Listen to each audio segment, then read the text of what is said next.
Hey, look who's here. Hey, me, Matt.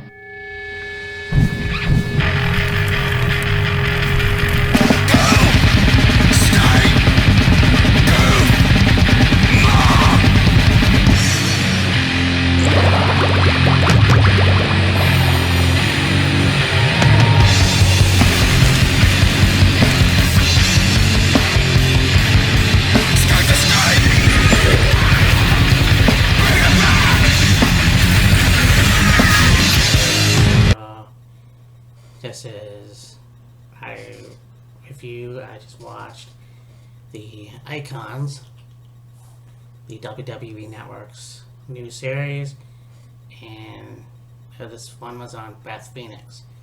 Now, I already did one with Yokozuna.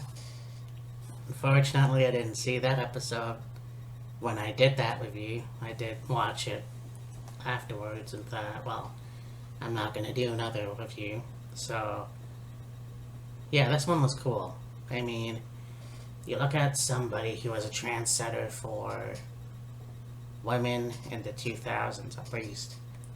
Somebody that grew up a wrestling fan, which is almost rare nowadays. I think a lot of people, male or female, they come into the wrestling business, and I don't even know if they're fans, they just happen to fall into it. They're athletes of other sports, and that's just the way it is. But watching this show was awesome because Beth was, or is, still a huge wrestling fan. And she worked her fucking ass off. And she was going to be a nurse at some point. And then she figured, you know what, something's wrong. I don't know what it is. And I think her roommate said, what do you want to do? So she said, I want to be a professional wrestler. She said, okay, well, follow your dreams. So she went from Buffalo to Toronto in the same school that actually had Edge, Christian,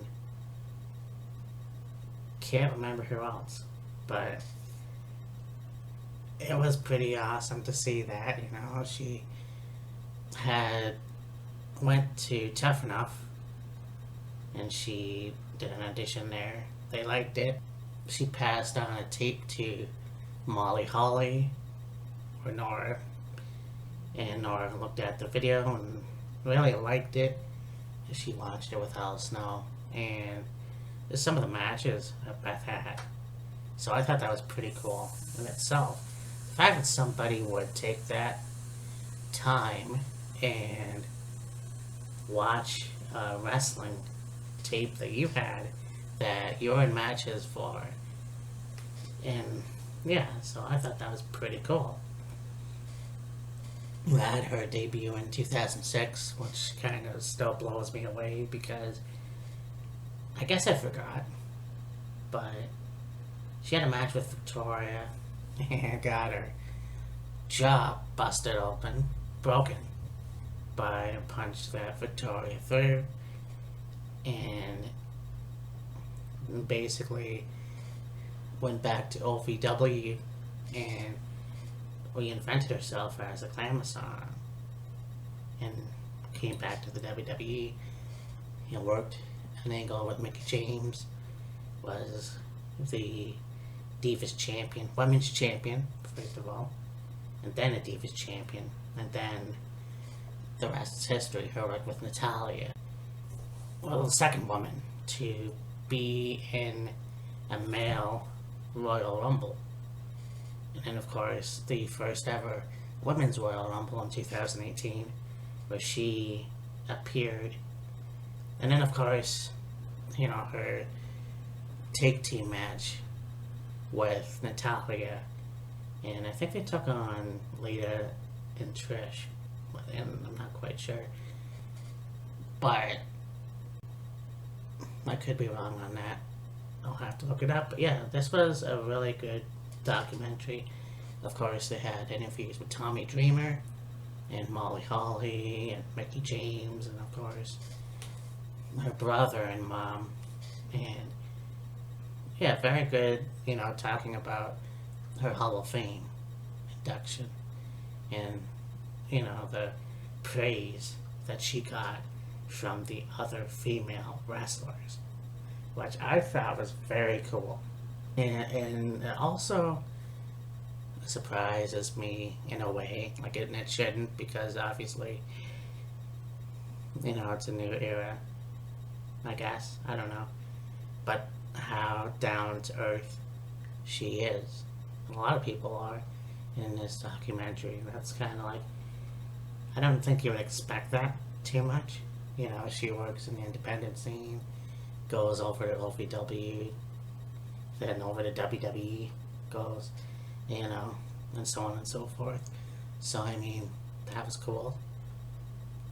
And I think that, her being the voice of NXT now is actually really cool as well. And I think, you know, she can still wrestle. I'm pretty sure. I believe she can still go. It's not impossible for that to happen. So I want to see more of that if it ever comes back up in the future. But this was a good show. I obviously watched this one, so I have a better understanding of it. But this was fun to watch. And then, of course, they had to revisit it with the two of the guys from The Bump. They interviewed Mickey James and Molly Holly, and then, of course, Al Snow. So, I mean, that was pretty cool in itself. But, and then, it was just an all-around wrestling show, because we all know that Tommy Dreamer is on Impact, and we all know that, there's some other stuff, actually, some other people that are in other companies now. But this was fun to watch. And I think the next episode will be Rob Van Dam, so stay tuned for that. But yeah, this was awesome. And yeah, if you haven't watched it yet, I recommend that. So talk to you later. Bye. So that them cutting WCW was a long time coming. But I think that there's this myth out there that Jamie Keller that's why he took pleasure in cutting WCW. I don't think that's the case at all. Because if you look at some of his earlier interviews, like